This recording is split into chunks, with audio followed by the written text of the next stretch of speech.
Welcome, let's take a ride into the world economies. I want us to have a little discussion of just any discussion you might have with your friends, your neighbors, but most of all, it's a discussion about the economic growth. Why is it that our countries, despite us being told we have a lot of potential in growth, why is it that we have not reached the industry standards that are required? Why is it that third world countries continue being so more industrialized, yet our country still remains the same? The second question I would like to ask, what is the biggest contributor to the economy of third world countries? And the third question that I would like to ask is there a skill that can be learned to foster or catapult economic growth in third world countries? And let me trace my steps back a bit. A story is told of a man called Moses. Not many of us believe in religion, but I do, so I choose this example. Moses was asked by the Lord Jesus, and was asked, "What do you have in your hand?" And he said, "A rod." And all through the journey, he used the rod to deliver the children of Israel. In this case, our Moses, Abednego Kilonzo, that's me. What is our rod? Our rod is technology. I can only talk about what I have, so that you can answer the questions that I've asked before. So,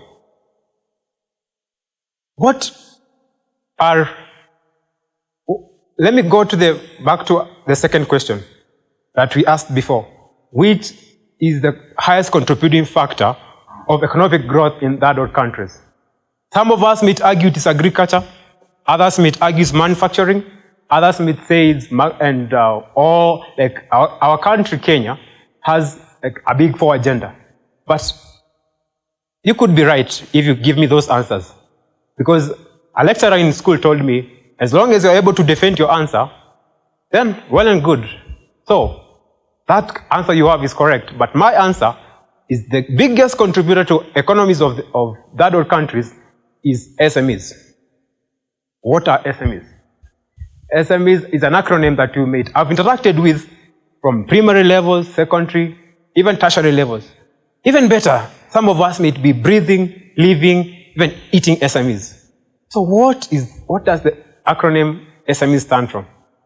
SME stands for small and micro enterprises. They are small businesses that people come up and build in order to bring exchange of services and sale of goods. So my stand today is SMEs are the greatest contributing factor to the economies of third world countries. Research has also shown it that SMEs contribute to a very big population of employing and employers. So, why is it that SMEs are not growing to the global space? Previously, SMEs used to run their businesses haphazardly. There's no technology budget. There's just selling and exchange of services. But now, as the economies of the world have grown, we have seen that there is need to have technology involved in our SMEs culture. But which is this part of technology that SMEs have not fully utilized? They could have had a lot of data. They could have had hired IT personalities. But what are these decisions that are being made by SMEs that are making them not to be more profitable? And that is why I want to present to you, data literacy is the missing link for SMEs. Welcome, and let us try to answer these questions. I have given you an analogy that's called data literacy. But let us look at what is data and what is data literacy. We have already known what are SMEs, but data. Do you know that every day you generate billions and trillions of data? You go to Facebook, you browse, that's a data. You like pictures, that's generating data.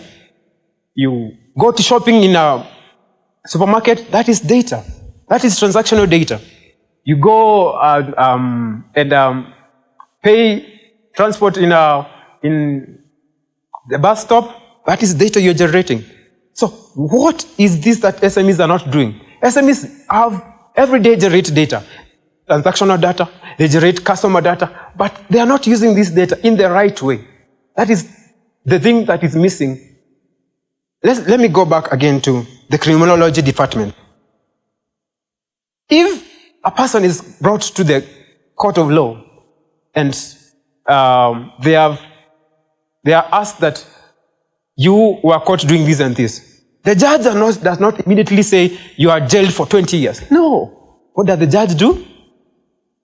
He says, go and launch investigations. Go and do this and this. Why? Because he wants to make a decision based on data. And that is why I want to make another stand today.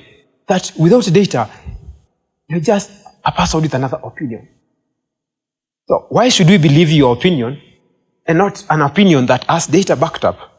Why is it SMEs, they are just running their businesses? They don't come and trace back and have a strategic look down of what are all this data that we have? How can we use it to profile data? I receive many SMSs. Of just promotional message. I will not mention names. Like we have 2 kgs of unga, offer this and this, but maybe I don't want 2 kgs of unga. I receive another message with people from maybe lenders of different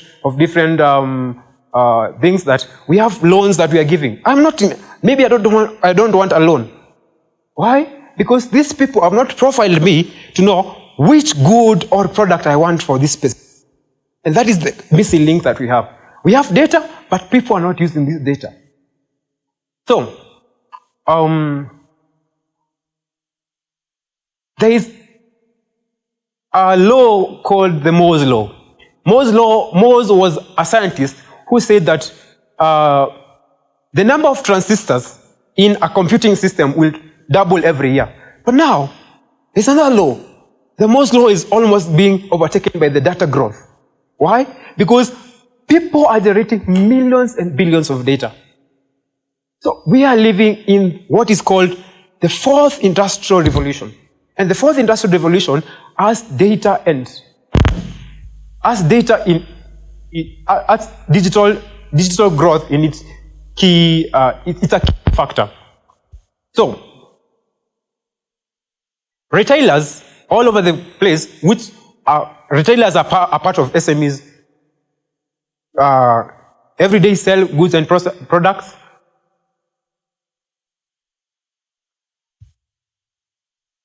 Now, retailers have all this data, but it is what you do with this data and not how you store it. You can have a lot of data, but you're just using it to know, yesterday I sold this and this. But can we profile a customer? Let's say I'm a customer in need of I regularly buy, let's see, a certain product. And I buy it accompanied by another product. Can I profile this customer and know that if I'm to send a promotional message to this customer, I'll send them a message which is accompanied according to them. It is targeted marketing.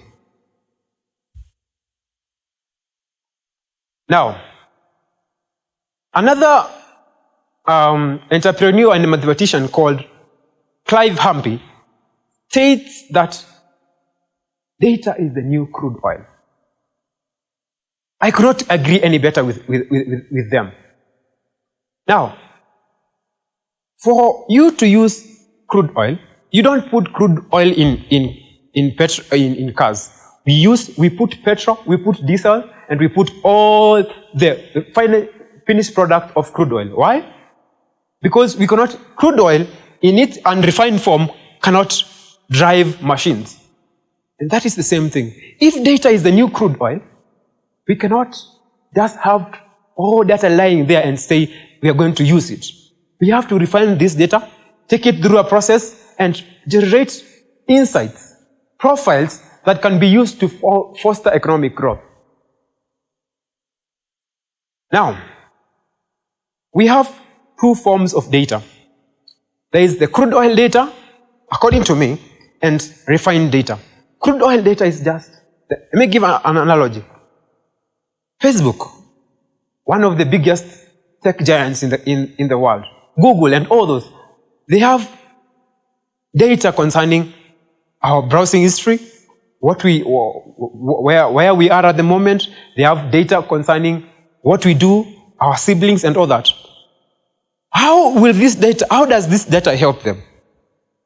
Let us look at how this, now, have you ever found yourself in a scenario, you want to buy, I'll give an example of myself. There's another time I wanted to buy headphones. And I went to Google and searched for a piece of headset that I wanted, a Polk headset. But at that moment, I couldn't get that Polk headset. Why? Because I had no money. The finances that I had were not at a power where I could afford the Polk headset. What did I do?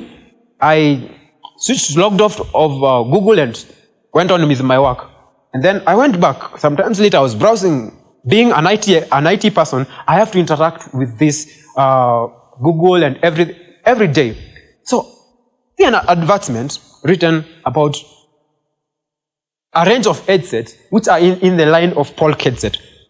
What made Google suggest for me all these Polk headset and the associated brands of headset? Why? What give me earphones?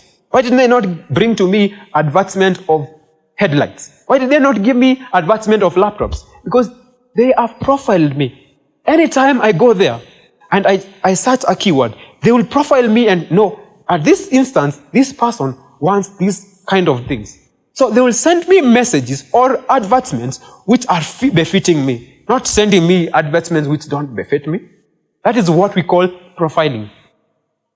Google has, or let me not talk about Google so much, but many SMEs which want to prosper must learn how to profile their customers, to know their shopping patterns, to know which days of the month that certain goods will go well. Even let me give an analogy. Analogy stated that a data research and analytics was done, and people found out that people buy what is it? People buy beer plus Pampers. I don't know how they came to arrive into that, but why did they do that? They don't just wake up and say we'll just put stock of Pampers next to this and this. But they did a profiling of different shoppers. There are different shoppers who shop in different ways. The way a man shops is not the way a lady shops. A man will go and just shop directly. A lady will go and shop differently. So SMEs need to be data literate so that they can profile these customers and know these customers will shop this way, these other customers will shop this way. That way they can be able even to put. Let me give an example of a supermarket. Why do you think that different products are placed together? Is it by coincidence? No. They have profiled this data and seen that people will buy one product associated with another. Why? Because they have studied patterns. And that is the things that is missing in many SMEs. They just think that buying and selling of sizes is just something that will happen and they will be profitable. So you'll start your SME, you will start selling goods and products, and at first it will be well, but on the long run, you will find that the market gap is growing on the downward side. And you start asking yourself, why? I'm stocking the right goods, I am not making losses, but you're not getting to that place where people are coming to your place to buy more and more. Now, how do we know that you, just by looking at your profile, that you are an idiot and another person is not? Sorry to use the word idiot, but let me give you an analogy. You spend 7 hours on social media. You listen to songs that are just all over the place. They are not any inspirational. You watch movies which are just all over the place. I don't have to meet to you and talk to you and know that you possess some traits of an idiot. By profiling you, I will know this person spends all this time. So profiling is a key thing to SMEs. If we don't profile your customer, my friend, on the long run, these SMEs which have profiled their customers will be more beneficial than who you are at the moment. Now, a chain is weakest at its strongest point. Why do I say that? Data profiling is very essential and compulsory for SMEs. But data profiling on the wrong hands can land us into many, many dangerous situations. You have heard of a situation that occurred a few years ago of the Cambridge Analytica saga. That if data profiling falls on the hands of the wrong people, it can be used against you. Governments can use it in a way that is not correct, but if profiling falls on the hands of the wrong people, it can cause a very bad effect on people. People can use data to profile you and know these are the routes that you always use. So they can, if they can mark the coordinates of how you drive, they can know this person drives here and here and here. So they can intercept you and rob you, maybe. So profiling is a double-edged thing. If you used for the right purpose, it will foster economic growth. If it is used for the wrong purpose, it will lead to a very adverse purposes. Now, I want to talk about data literacy. The third question that I asked when we were beginning this talk is there a skill that can be learned to help SMEs foster economic growth? Is it easy to be learned? Can it be available for everybody? And the answer is yes. And the answer is the skill that I'm talking about is data literacy. What is data literacy then? It is the ability to read, one, to work with, two, to analyze and argue with data. Most of us are good at interpreting and making, not many of us have that skill of reading and interpreting data. So it is a skill that must be taught. Not many schools offer this. But if we can form patterns, there is a very big field of IT coming up called data science. I'm not saying you be a data scientist. No, I know not the mathematics of statistics and everything interests everyone. But the basic profiling, the basic knowledge of data is essential for SMEs, for them to foster economic growth. So, what are the skills that we need? What are the essential skills that are needed for data literacy? One is to be able to ask the right questions. If you ask the right questions about a certain piece of data, you'll get the right information. A famous analogy said that garbage in, garbage out.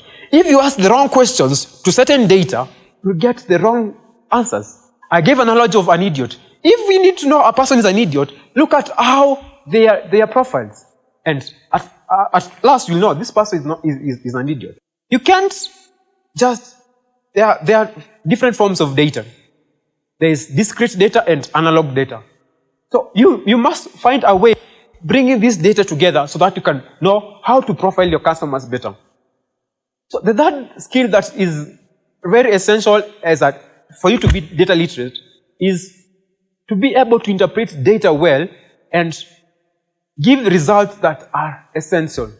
The other thing that you need to do is, after you have already formed hypothesis or result of data, you need to test your hypothesis. You just don't say we will profile, we will market you will market to this segment of customers, and you're not testing to a group of customers and see the output. You need to do some testing so that you can get a better output of the data.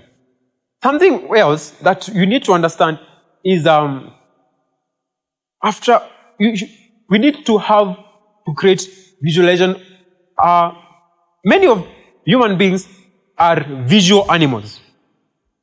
You cannot gather a group of managers who are not conversant with data and all the things that are involved in the data scope and just show them blank data. No, it will not make sense to them. So after it will not help them in making a decision.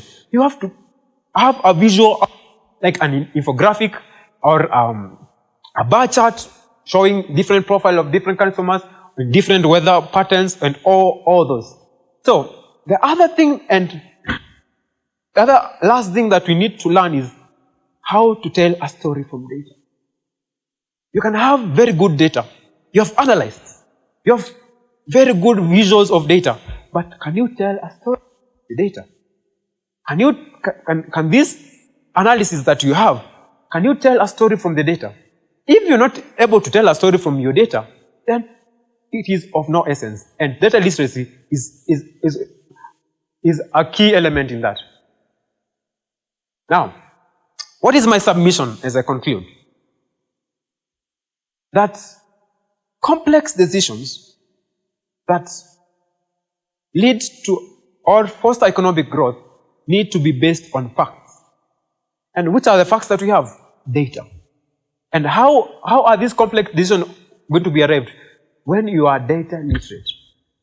So, there are two C's of data literacy that I have developed. It is called curiosity and creativity. You need to question many things about data. If you're given a visual outlook of a visual bar chart of data, question which time of the month was this? Why did people buy this product more? And why did they not buy this product more? What was the change of the weather? What was all this is brought in by data. So for you to be curious, you must have also data, right? And the other thing we have to have is creativity. That is the second C of data literacy. You have to be creative with your data. After you have already profiled your customers, you will know how to market, you will know how to arrange your goods, you will know which services to offer on which seasons. Because you cannot, SMEs are just selling products just anyhow. But they need to know, on this season, this product goes well with this. On this other season, we need to stock our goods this and this. And that is the essential thing. Not just talking anyhow. Talk with facts. Just like a judge gives a submission or gives a court ruling based on facts that have been presented unto them, SMEs need to make their decisions based on the data that they have been given. So, I'm imploring you, I'm welcoming you, industries, SMEs, even enterprises that are coming up, have data literacy trainings. Have data storage mechanisms. And after that, don't just store data. Come up with a way of analyzing this data, providing a cognitive understanding of this data, and all the things that are involved in data science. You don't have to be a data scientist, but you have to be data literate. So, that is my submission to you this time. Embrace data literacy. And your decisions, the best decisions are those which are made based on facts and figures. So, SMEs, embrace data literacy, and our economic growth will be bettered. So, thank you.